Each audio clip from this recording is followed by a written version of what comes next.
Facing challenges and overcoming setbacks is part of doing business. Whether you have the expertise to survive them or not could mean the difference between success or failure. Welcome to We Are Women, featuring revealing conversations that provide invaluable insights into the success secrets of female masterminds. A must listen for every entrepreneurial woman. Now here's your host, Janine Vosper.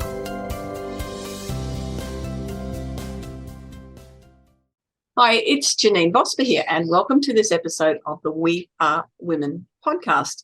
But coming from north end of the Northern Island of New Zealand, I have Sarah Greener. Sarah has developed a framework based on her own business journey to help busy, stressed, and overworked business owners reignite their passion for business by helping them work on their business rather than in their business. Yeah, definitely want to talk about that. It's one of my favorite topics. Absolutely.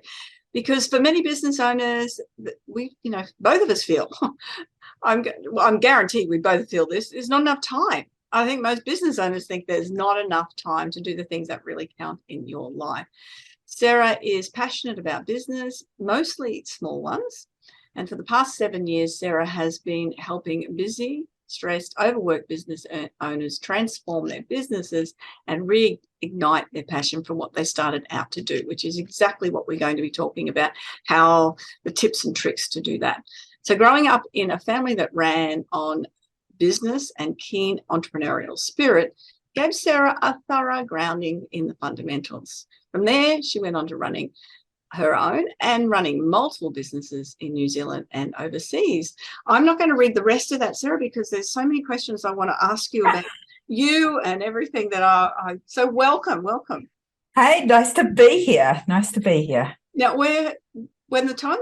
by the time people will be watching this, it'll be winter, and we're both sitting here in summer gear, and you've got a cyclone going on in your back window, so we'll just class it as winter rain, hey? Yeah, it's like they knew we were going to record this and you were going to put it live in winter, and so it gave us some wintry weather today. Yeah, you're certainly blowing a gale back there, and so I'm hopefully I'm not going to get distracted. So you grew up in family businesses and have your own business. So tell me a little bit more about you and, as you growing up as a child and how that was. And were they always successful? That's another question, isn't it?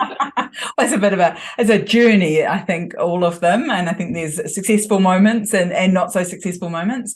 So my parents actually started out on a big farm. So I was on a big farm in the King Country here in New Zealand, 2,500 acres. And when my dad got to 40, he had what you would probably call a midlife crisis at the time, and decided that the people up in Auckland and the big cities weren't doing a very good job of selling the meat that he was doing a very good job of producing. And so he decided he could do it better, and off he went to Auckland to sell meat. And so for a long time he commuted from the farm where us kids were growing up to up there, and that was kind of our first experience. And so he started doing that.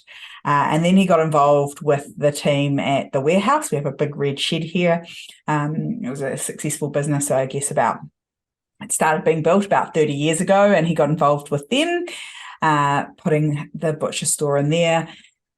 And then from there got involved with a company lots of people will be familiar with McDonald's, because he designed a way to make ready-made meals. And so all the way along this journey, us kids worked for love, which was as they are meant to.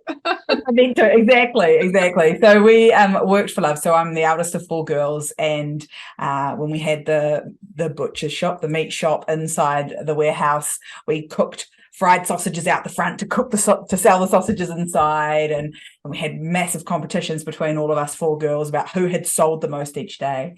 And when we worked in with McDonald's doing these ready-made meals dinners that they eventually stopped doing, we helped out with that too, because Dad designed a whole system that used a robot to plate the food, and sometimes the robot would have a tizzy and throw everything everywhere, and so you'd be cleaning up at 1 o'clock in the morning because something had gone wrong with the robot.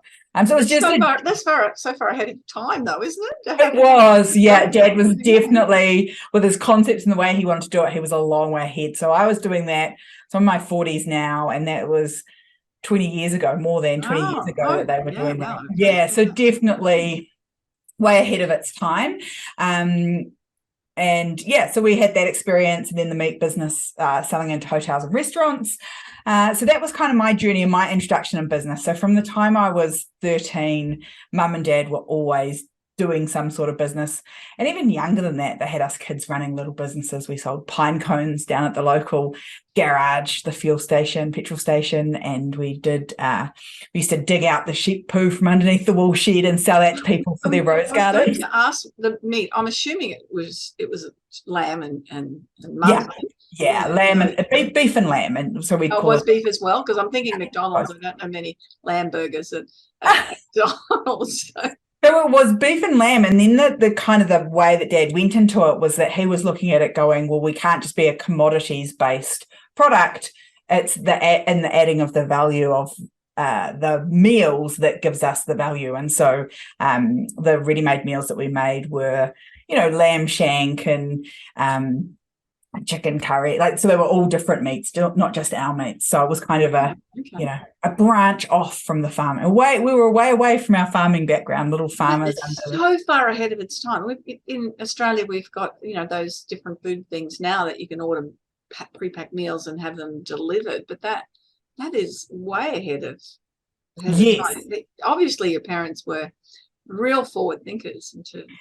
Yeah, absolutely, they will, and it's still are today, so it's just something that they've always kind of done. So there were definitely times it worked, and then unfortunately with the ready-made meals, it was about the time when 9/11 happened and they had all the anthrax scares, and McDonald's got really serious about the food control and the ability to protect their food chain, and we couldn't, I think at the time, and I'm going to remember this incorrectly because I was a teenager, so it's a long time ago now, but that if something was injected into the meals, that our sealed process would remove it from the process, and we couldn't prove that. They couldn't prove it with the McDonald's versions either, but because we were new, so they wrapped that up and stopped the program. But it was a really interesting experience at a young age. Yeah, definitely. Yeah. Yeah. So for you then, that's a really good grounding in business. But were you, did you finish school or uni or wherever you did, went, okay, I'm going into my own business, or think, because of that grounding, what can I do to have my own business? Or did what everyone else did and say, I need to get a job? Or were you just sort of, I'm not going to work for someone else, so I'm out there working for myself? Yeah. So I was going to be a farmer right up until I was 15. And then I decided I was going to be a business owner. And people always used to say to me, what sort of business are you going to own? And I'm like, doesn't matter. I'm just going to own a business. And so I actually went and worked full-time as an accountant while I studied for my business degree. So did a business degree majoring in marketing accounting. So I did do the foundations there, but didn't really go and work other than like part-time jobs to pay for university and things like that. So worked at the accountancy and then had my part-time jobs that helped pay for all of that. And then went and helped when this all took off with McDonald's. Mum and Dad needed some help in that business, in the meat business. So I helped run that for a few years, and then headed off overseas to go and do what most New Zealanders do our big OE. And I got as far as Thailand. And fell in love with the country and with scuba diving, and later on met my now husband on a beach in Thailand. So he was running a kayaking business over there. And so I'll tell you that I helped, and he would tell you that I interfered. And so we ran a wee kayaking business over there for, I was there for 4 years with him. So what nationality was he? He's actually English. So he'd escaped England and ended up on a beach in Thailand and was running this kayaking business. And so I helped him out with that for a few years. And then we came back to New Zealand for one of my sister's weddings. And my dad said, you got to go and show Johnny that boat in the Bay of Islands. That would work really well where you live in Thailand. So we came up and we looked at this said boat. And the owner said to us, I'm thinking about selling, and do you know anyone who might be interested in buying it? And my poor then boyfriend, who had no idea what I was like at the time, was sitting at the bar with me, and I said, we'll buy it. Johnny just about fell off the seat. And 6 months later, coming in again. And 6 months later, we owned it. So we owned this very odd looking boat that was an old car ferry with 10 bedrooms on top of it. And we ran overnight cruises, and we still do run overnight cruises here in the Bay of Islands. So that was it. Fantastic. On that same boat still? On that same boat still, yeah, absolutely. Oh, wow. That's very cool. So what other businesses have you got your fingers and toes dipped into now? So we are right back to just the tourism business and my coaching business. But along the way, we've been in hospitality. So we've owned some restaurants. We've done e-commerce. We've been in retail. We've been in, flight, travel and bookings. So everything sort of along the way as we went. Very, very cool. And that's such a wide variety then. So it means that you're able to come into with your coaching business to help people from all different aspects, and mostly working with women, Sarah? Yeah, definitely. So mostly with women. I have a few couples in there, but I would suggest that potentially the husbands and partners have been dragged along by the wives into the community, but definitely mostly with women. Yeah. And what do you notice? Is there anything that sort of stands out when you're, starting working with women? So is it in the startup phase? Well, it's a couple of questions here. The startup phase, or as they're taking it to the next level, or what is there anything particular that you notice that starts to hold women back from either starting up or moving into, investing time, money, to grow the business?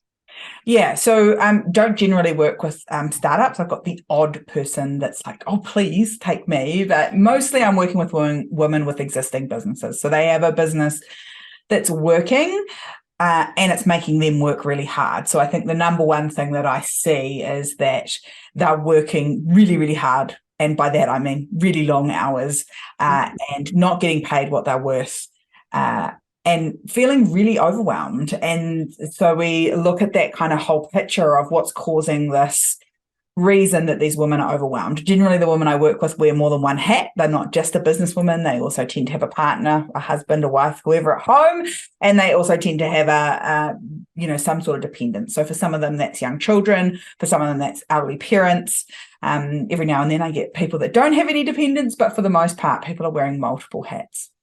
And that, I know I've worked in, senior leadership roles, and as well as running my own business, and then in my own business during, the last 40 years of phases of my life, and all of that changes as you go through each phase and those responsibilities.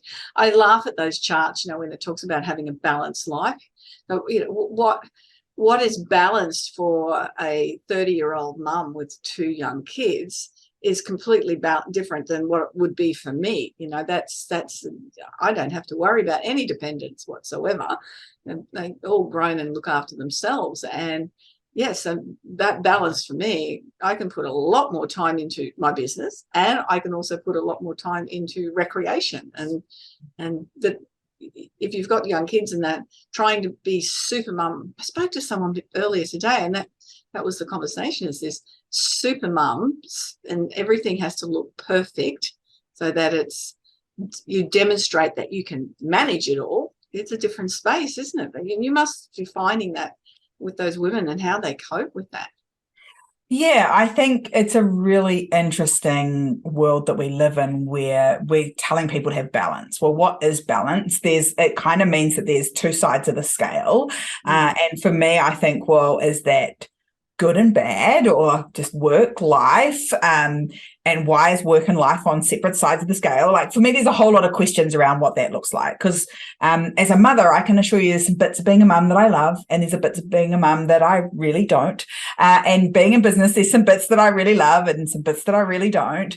And so for me, I've stopped trying to look for balance. I did for years. And I just felt like I was constantly not meeting the mark, because I was constantly being judged somewhere. I was either not being mum enough, in some way, shape or form, whether that be home baking for bake sales or pickups or drop-offs, or I wasn't being... That's what shops are for. Come on, Sarah. Exactly, the things I've learned. Or on the flip side, I wasn't being businessy enough. I remember being questioned for leaving a business association meeting early because Scarlett was very small and I needed to go home and feed her, both for my own benefit and for hers. And being questioned on it. So I was always not enough somewhere for someone, and I was constantly trying to live up to all these other people's expectations. And it wasn't until I sat back and, like you were saying before, about kind of these chapters, 25-year-old Sarah, when we first bought the boat business and just had that. My husband and I then were living on the boat and breathing the boat. We had a lot of time just to run the business and, like you say, do fun stuff together as a couple. And then fast forward 5 years and we had a baby on the way and a house to, mortgage to hold down. And so there was a different chapter in my life. And so trying to fulfill or put myself into all these holes and create the balance that other people said I needed to create was just impossible. And so took stepping back and going, what does this next chapter of my life look like for me, for Sarah, like from 30 to 40? What do I want my life to look like with Johnny and Scarlett and the businesses that I want to run? And when I started doing that, I started changing what I had. And that really did include not having, at one point we had 5 businesses on the run and, a team of nearly 100 people across all of them. It was just insanity. And it wasn't what I wanted. Yet, because I was so busy looking at the day-to-day and just surviving, I couldn't get out of it. So that chapter thing's really important. And being able to step back and look at things it's when you're in it, it's really hard to do that. And when someone says, oh, you need to step back and look at what you're doing, and it's pulling your hair out and screaming, you've got to be kidding. I don't have the time to stop and breathe, let alone step back and do that. But it's such a valuable exercise to do, because when you do that, you start to recognize you actually can make choices, and they might be different choices, especially if things are overwhelming you or you're not working your passion. Oh, I think that's so important. And that's the thing I think women often come up against, is that they're so busy in that day to day. And exactly that, how the hell am I supposed to stop, Sarah? There's so much going on. How am I possibly supposed to get to a point where I can stop and look at this? And my only argument for that is you are currently building a business that you don't love. And until you stop and take time to start building a business you do love, it's going to keep growing. And businesses are monsters, right? They'll eat all the time and money that you give them. And the more time and money you give them, the more they want. And so you have to push pause and spend some time thinking about, what does this need to look like for me long term? Because it's supposed to serve your life, not be your life. And I find we spend a lot of time business being our life. I like that framework, serve your life. That I haven't heard it phrased like that before, but that's exactly what your business needs to do, is serve your life, not run your life, and control it. I've certainly learned now at my age that the most important thing, anything that you do, anytime, anywhere, business life, anything, is to look after your health and well-being. Oh, yeah, so important. So important. Because if you and I are not in the best and now looking after our own best interests, our own well-being, then how are we possibly going to look after anyone else's? And that was definitely a mistake I made repetitively until I was working 60 to 100 hours a week and thinking, why, I just kept going. I was just so high functioning and going and living on adrenaline that I had no idea how poorly I was doing all those external important relationships and the internal ones in terms of my business, but also my marriage and my parenting. And I was doing a really poor job of it in hindsight, because I can see it now clearly from a learning phase. At the time, I was so deeply in that piece of, it's how can I stop? How can I possibly go to the gym and look after my body, or drink water, or eat the right foods? I barely have time to grab a chocolate bar and a Coke as I'm running home from work, So I think I'd love it not to be something that comes with wisdom, but sometimes you do go through that experience to get that wisdom. And I hope that there are other women who are just starting out that watch this and look at you and I and think, oh, well, I can do that from the start instead of learning it partway through. Absolutely.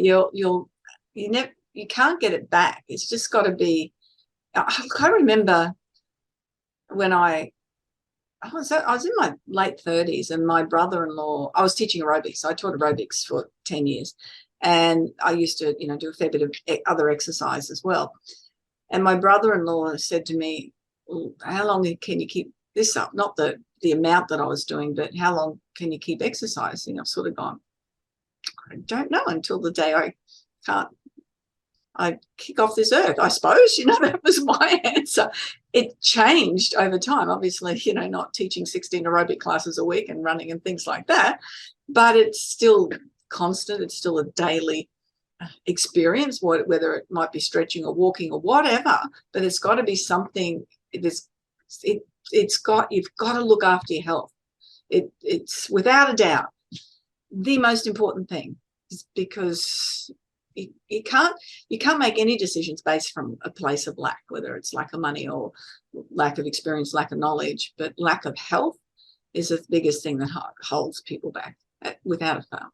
Yeah, and I think the thing we make decisions from that place all the time, and making them from lack means more lack often going forward, and often we make the easy decision rather than the right decision for us, because when we're working at peak performance and we're looking after our bodies, which means we're looking after our brains because they're so interlocked to each other, we make better decisions because our brain health is at a stage where we've got more capacity to make better decisions rather than just making a decision that's easy. Sometimes we make the decision that is not to make a decision because that's easier than making one, but long term the consequences. It's still a decision, though, isn't it? It's still a decision, absolutely. And it just, I remember a mentor saying to me, most humans stay twice as long as they should in relationships and businesses that aren't working. And I was like, oh, that's so interesting. And that was certainly true for me when we were in the hospitality business. We certainly stayed in that far longer than we should have. And it was, about doubles, probably about bang on the money. Yeah. You should have got out earlier. And that's just delaying those decisions, thinking you can, if I just work harder, if I just do more, eventually we'll get out of this. But it was never going to happen. And it's interesting you say that. I know, and regular listeners of the podcast will have heard me say this before. I know when I was in the GM role, there was just so much stress in that. I had my business going on the side. I did shift to a 5-day fortnight, so that was a really positive move. But then I was caring for sick parents during that time as well, so that wasn't helpful. But I stayed in that role too long, and then the universe provided me with somebody that came into the workforce and created that catalyst where I went, I don't need to be here copying this. And I listened, thank you. But it's sometimes we don't pay attention to those moments where we need to make a decision. And fortunately for me, I'll call it catalyst again. When that person came in, it wasn't that dramatic. There was no mental health breakdown or anything like that. Yeah. But it was but if I had stayed continually, the bullying and all that would have certainly caused a great deal of dis-ease and stress. So yes, it's paying attention to those reminders, isn't it, that we've got, okay, you need to be listening right now. So we talk about it in terms of the universe sends us three types of messages. It sends us feathers, it sends us bricks, and it sends us tracks. And if you are aware enough to notice the feathers, which are gentle, tickly messages, almost that gut intuition, I shouldn't be here, then we can move out of the way of the brick, because when the brick comes, it hurts more, leaves a bruise, leaves a mark. And we certainly want to feel the brick, because if we don't notice the brick, or if we just brush it off like not something that's redirecting us, we're definitely going to get the track. And the track hurts and leaves permanent damage. So same sort of theory, where you say it's a catalyst. Potentially your catalyst was a bit of a brick, and you didn't have to wait around for that Mack truck because you were like, well, that's a brick, I'm out, and for all of us being aware of what those messages are and being really aware and going, well, this is a redirection piece here, is so important. No, I love that analogy with the feather, the brick, and the Mack truck. And a friend of mine, he literally got hit by a truck. Yeah. And there was so many changes he needed to make, but it wasn't until he got hit by a truck. Yeah. That he got, well, after, a few months in hospital, he had to make those changes. There was no other options. Yeah. So looking at how can women in business, what can they do to apply? I know you have rules of business or something that they can do to ensure the best results, so they're not making decisions based from a shortfall or a sense of lack, and they've got the capacity to have that success that they want.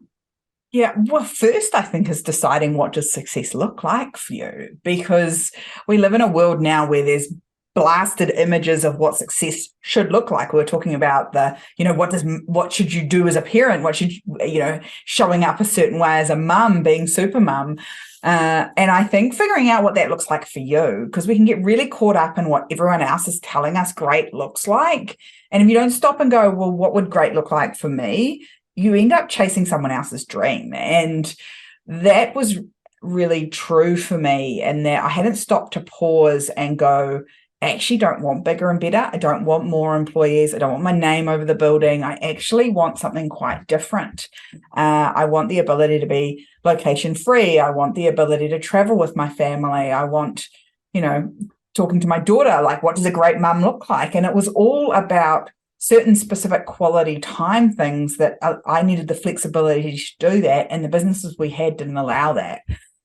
And so I had to change my life. So I think the very first thing is, where do you want to be? And I don't mean next year or, in a few months' time. I mean 5 to 10 years from now. And for some of you are going, I don't know where I'm going to be next week. I get that. But you can be anywhere you want 10 years from now. You just have to decide and figure out what that looks like. And so the process we go through is we figure out what actually matters to you in this life chapter that you're in right now. What are your priorities?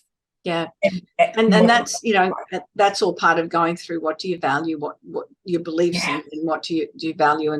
And when I work with people, we get down those two top values. And if you can live your life or your business around those values, it makes it certainly makes it fun to get up in the morning and do what you're doing and continue to do it. I know, and this is the thing, in the stage of life where I am now, my business is a huge success. One, it's financially successful. I get to work with the people I love to work with, and my mission is to enable people to do what they don't believe is possible. So I get to do that every single day. I get to see my grandchildren and play with my grandchildren, and I get, we go away for long weekends once a month, and then travel for a couple of months each year as well. And, got the van, and the whole thing's happening. That's success to me. I don't need $1 million business. I just have everything that's multi-million dollar home. Everything is just nice. It's just right. And that's, so finding that, I love what you said about finding what success means to you. Yeah, and that's exactly it. And so, yes, do I look at what other people have got and I go, oh, that sounds amazing. And, and I kind of collect bits from other people's lives, and I go, well, maybe that's what my life will look like 10 years from now, and I add to it over time.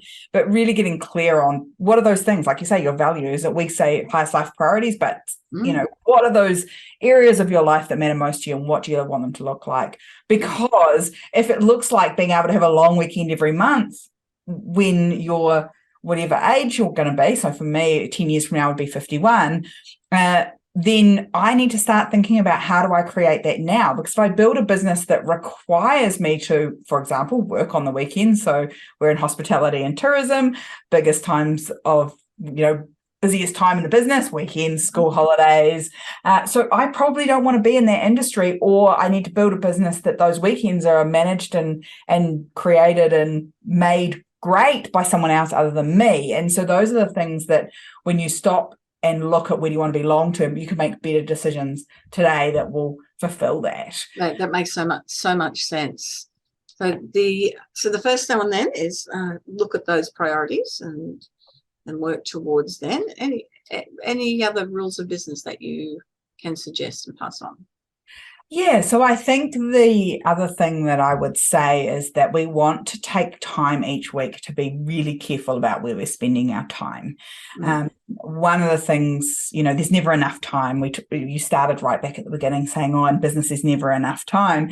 And there's not, because you think you can do everything and you're trying to do everything. And I grew up in a generation, and I'm very grateful for it, where my parents said, oh, well, girls can do anything. So I was the eldest of 4 girls on a big farm, and people always used to say to my dad, oh, don't you wish you had boys instead of girls? And Dad would say, well, my girls can do anything your boys can do. They just have to do it smarter. I love that. Yeah, so good, right? We were like, it became a bit of a competitive piece in our family where, if we could do it faster and better than the boys, we would. But I think the key here is I always heard you can do everything, you can do everything, you can do everything.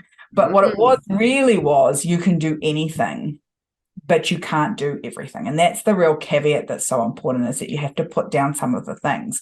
And the way that I do that is by investing 1 hour a week to get back my other 167. And so every week on a Thursday, I plan next week, and I plan it in alignment with my values or my highest life priorities and where I want to be 10 years from now. I start doing things today that future Sarah will be really grateful for. I work out 5 days a week. I move my body 5 days a week, because 51-year-old Sarah will be happy when she can get out of bed each day because she's looked after the one body that she's got. I work Correct. on. Yeah. Those aching little moments, the joints go, oh, yeah, found that one. Yeah, exactly. And I drink water, and I'm investing time, because my daughter will be 21 in 10 years, and I want to have a certain relationship with her. And so I have that relationship with her at 21 by investing the time now. I spent last week at school camp, which was amazing. And then on Saturday night, we went to Ed Sheeran for her first big concert experience. Wow, very cool. Amazing. So I'm spending time and investing in things that will give me that life then. So and same thing with my business. I want a business that's location free. So I'm not spending a lot of time investing in showing up and doing face-to-face workshops in my local community, because that's not where I want to be necessarily. And so I need to be building a business that exposes me to more people that aren't just in the Bay of Islands in New Zealand. Talking to you, Janine, is a perfect example of that. It's a future action. It's a future-driven action that means I'm not just limited to my actual location. I can have some location freedom. And so taking that 1 hour a week and looking at everything I want to do in the week and plugging it in, so that instead of doing a to-do list, I'm doing a process of going, here's all the things I could do next week that move me closer to my goals. Here's the time frames, and then investing them into time, so that there's no more wish lists of things that I could do, because what happens is I always kept doing the things that were fastest and easier, because I got an endorphin buzz off ticking the easy ones. Now I know the things that are in my calendar are the important things that will move me towards the life and business that I want. Yeah, that's such a great point. And as we said earlier, things change throughout your life, so you can pick up the things. And as I said, I'm sort of living that space now. And, the weekends, if we're not traveling somewhere or away, they're for the grandchildren, because that's a high priority. And the relationships building with them are something that's so important. Thing is, you don't care about your kids anymore. You just care about the grandkids. My dad always says, he's like, if we knew grandkids were going to be so cool, maybe we would have been nicer to you lot. I like that too. My parents are exactly the same, as like, how can we have time with the grandkids, rather than, building something that's big and time expensive. They're building something that allows them to do something. Grandkids long term. And I've got a lot of friends at the moment that have their own businesses, and they're in the space where they're ready to retire. And it's not part of my vocabulary, that word, because I don't find that necessary with what I do to do that. But then before they do, they're trying to find something to do. And again, that's a planning thing, isn't it? What do you wish that you have? And my husband's done that so well. He retired a couple of years ago, but he does wood turning. And so he's just spending his day doing something he absolutely loves and turning timber. But it's really hard, as we mentioned, to step back and look at that when you're juggling everything. And again, it's that I've got to do it right, and I've got to look, because people will judge me. But how do we know what to drop? The things that won't break. and fundamentally, because if you think about it like juggling balls, there are some balls in your life that are glass balls. They're incredibly precious. If you drop them, they break. And there are some things that you've got up in the air because somebody threw them at you and you just keep juggling them. And for me, you have to figure out what are your glass balls. For me, it's this body, this brain that I have here. Like, there's one of it and I need to look after it. It's my relationship with my husband. I don't want to drop that. I want to invest time, money, and energy in it. My relationship with my daughter, time, money, and effort into that. Having a clean house. That's a ball I can drop, doing the laundry. I have enough clothes that I don't have to do laundry every week, like there are some things that are societal expectations that were balls that were thrown to me that I don't need to keep juggling, that I can put down. And so for me, I let go of lots of the traditional things that the mum and their wife would do right from a very early start. Someone gave me some advice. Get a cleaner, Sarah, because that's one thing I tell people to do all the time. I have friends that were just working crazy hours and they're trying to clean, and I said, get a cleaner. And they say, I can't, I've got to do it myself. Get a cleaner. It just won't happen. There's so much judgment, or whatever it is, just to, and you're I'm on your page. And the reason that we don't is because there's so much judgment around doing it. Like, who are you to, hoity-toity, life of the rich and famous, have a cleaner? Who are you to, think that cleaning's beneath you? I think none of those things. I just think my time's important and I want to invest it in the things that are the highest value to me, and that's hanging out with Scarlett playing a board game, not scrubbing the floor. That doesn't mean I can't do it and I'm not willing to do it. There's obviously times when we've got lots of flooding up here at the moment, and so cleaner can't get through. So we'll do the cleaning as required on a Monday and Tuesday this week. But honestly, it was the biggest thing I figured out was that overwhelm is a collective thing. It's not just your business, because women come to me all the time and go, I'm really overwhelmed by my business. And I'm like, okay, let's have a look at what else you're doing. And they would, as a general rule, be doing most of the parenting. So the pickups, the drop-offs, the school activities, the birthdays. They would be doing all of the meal planning and the cooking and the cleaning, and or not all of it. They'll say, oh, well, my husband helps. He does the vacuuming or he puts away the groceries. And I'm like, yeah, but the mental load, you are carrying the entire management load for that house. And so you add that to your entire management load of running a business, which has other humans in that you're, making sure that they're doing the right things at the right time. Now, when you're overwhelmed, there are so many decisions before you even get to your business in the morning. From the moment you wake up to the moment you get to your business, you've already done 1,000 things.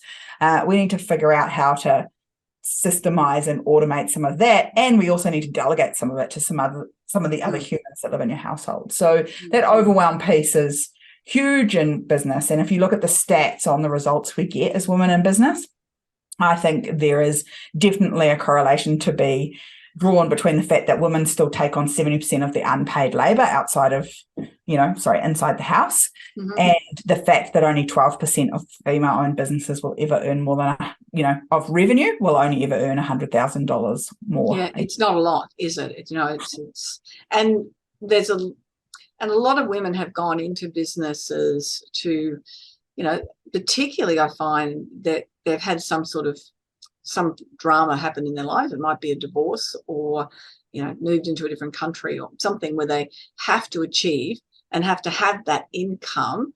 But then they let themselves down a bit because they still treat it like a hobby business instead of a real business.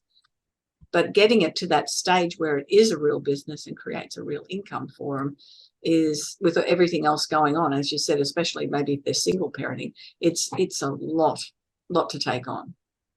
Yeah, and I think there's that, when you start out, there's that element of I work in my own business for free because it's cheaper if I do it myself. And you have to get rid of that mentality pretty early on because it keeps you really stuck, because it's not free. My time's not free. Your time's not free. Our time's really valuable.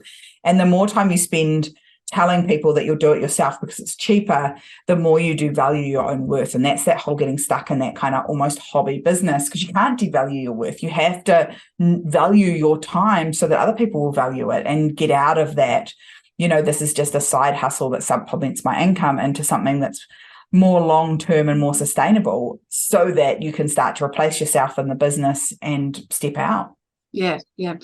And that part of that balance of then, what should I invest in myself and my business?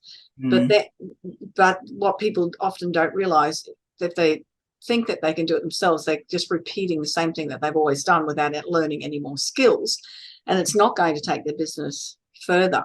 It's a discussion I have a lot, and had one the other day with somebody who booked in for a program and then said, oh, I've got that. Well, no, they didn't. My partner said, I've already got those skills, I don't really need to be doing that training. Right. And I went back and said, it was about speaking.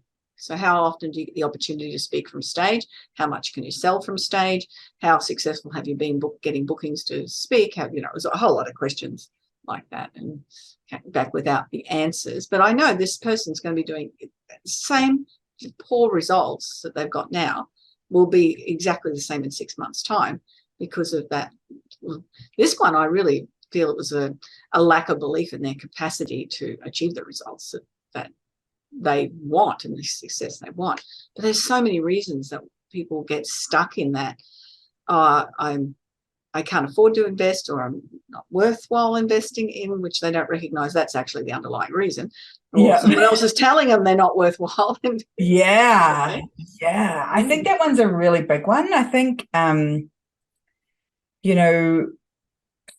it's a hard, I think unpacking it, there's a whole lot of beliefs that you pick up along the journey, from family, from friends, from teachers, all the way along. And then you also have, societal layers as well. And this is where I think as women, we've got so much work to do to unpack not just our familiar layers and our experiential layers, but we've also got societal layers that we've got to unpack, because as a general rule, we're told that our time is free. Like, we should cook and clean and do all those things for no return other than the love of our families.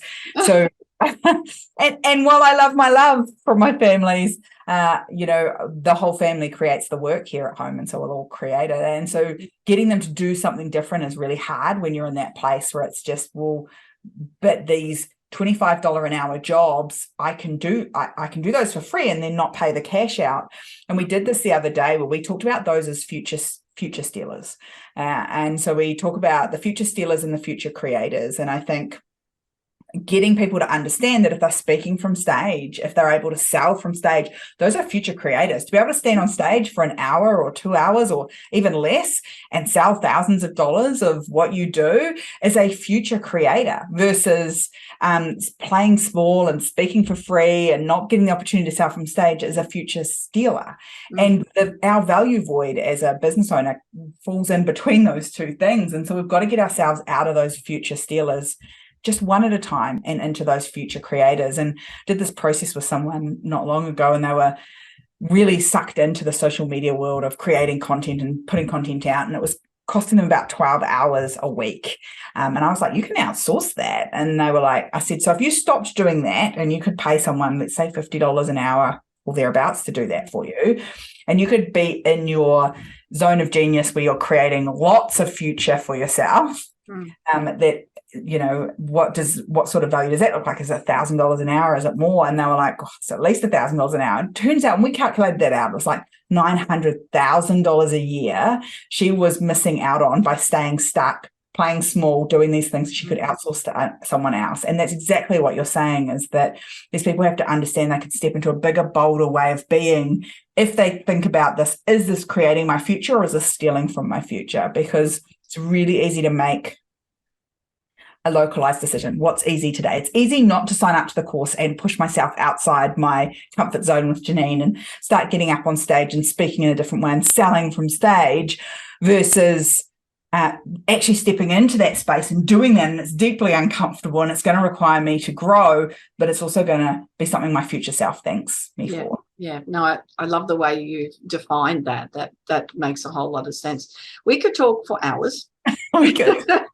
Quite easily. There's so much commonality here, Sarah. I'm really, really pleased. We've had a great conversation. I often ask if there's 3 points that you want people to take away out of the conversation. What would they be? So I would say overwhelm begins at home. If you're carrying more than your fair share of the load at home, and if you're female, you probably are, like Janine says, get a cleaner, get a cleaner, get a cleaner at the very least, or get someone to help you out. You can't do everything at home and run a successful business. It's actually not possible. You can do anything, but you can't do everything. You've got to stop thinking that you need to do everything in your business and figure out, where do you add the most value? Where are you creating the future you want to live, and where are you stealing from the future you want to live? And stay in the things that create future, not steal it. And then I think the last thing is really comes down to, I want you to build a sustainable business. And that's not just based on not $1 million top line or $1 million bottom line. It actually needs to be something that's sustainable for you as long as you want to do it. And that means, you can't go out hot and build a big business that burns you out, because that doesn't serve you or the people that you love. So build a sustainable business in every way, something that you're going to love doing. It sounds to me, Janine, like you've done this, where you get up and you're so excited to do what you do. It doesn't even feel like work. You don't need to retire from it because it doesn't feel like work. No. Yeah, Monday, sorry, just on roll. I wake every Monday and go, this is awesome. Yeah. I love Mondays. Yeah. And I don't feel like I need to take a holiday from my business. And on weekends, I'm like, do I have nothing? I could go down and do some of that stuff in my business because I love it and I really enjoy it. I'm the same way. It's taken me some time to get there. And that is a sustainable business. Doesn't mean there aren't things in my business that are a bit crappy that I don't love to do, but the majority of it's great. And so that's sustainable for me because I can do that for a long time because I love it. I love my clients. I love the people I work with. I love doing this stuff. I'm really, really, really pleased with the business I've built and the life I've built. Yeah, that's wonderful. And that's what, we wish for every woman in business, is to be able to create that and create something that they absolutely love. I had an interview with somebody this morning, and with her and 4 friends, they were made redundant. So they came from logistics. So they went in and started a freight forwarding business between the four of them that's highly successful. And it was just, it's just that love. And it wasn't, as she said, at 5-year-old, she didn't say, I want to be a freight forwarder. But no. It's solving problems is what she just loves doing. And so she's doing what she loves, and that's the method of her doing that. Love it. Yeah, because if you can find something that feels like that feels like a fun challenge to solve for you every day, then you're going to get up like you do on a Monday and go, let's go. I'm so excited. It's Monday. Awesome. Yeah.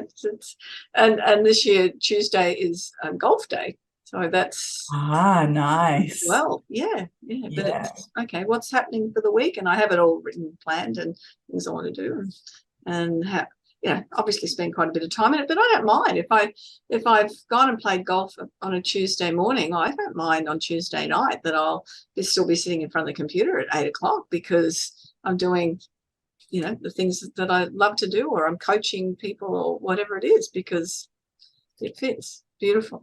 There's so much great information there, Sarah. I am so pleased with our conversation and the value that you've been able to offer the listeners with great ideas on how to create that sustainable, successful business. It's been wonderful. Is there anything you want to add before we finish up?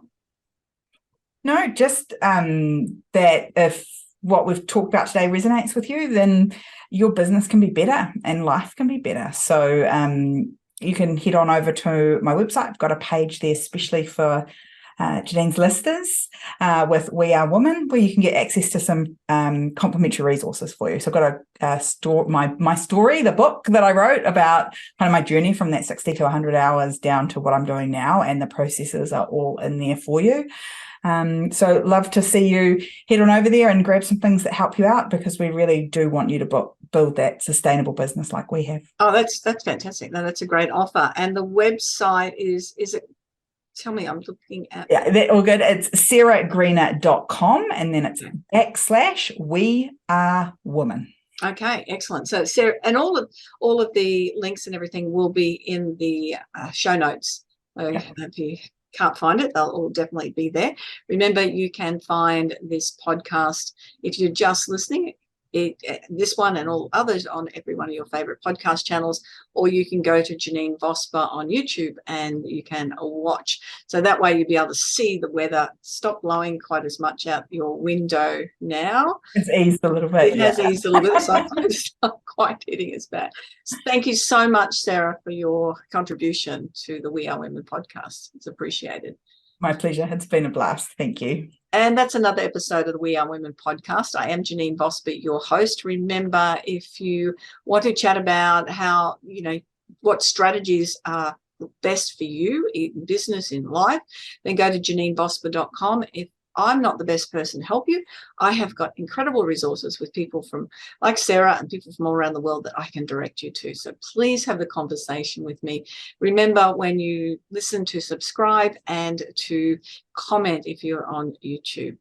Have a fantastic day, week, month, year, whatever you're doing, and we'll hear you on the next episode of the We Are Women podcast. Bye-bye for now.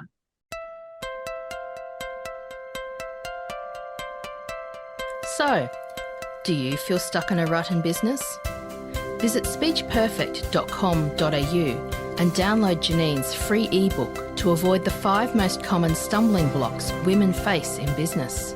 It's jam-packed full of tips to overcome the barriers that could be holding you back from the success that you dream your business will be. We would love you to leave a review of today's episode and share this podcast with other women in need of entrepreneurial inspiration. Subscribe to the next episode now and join the We Are Women community.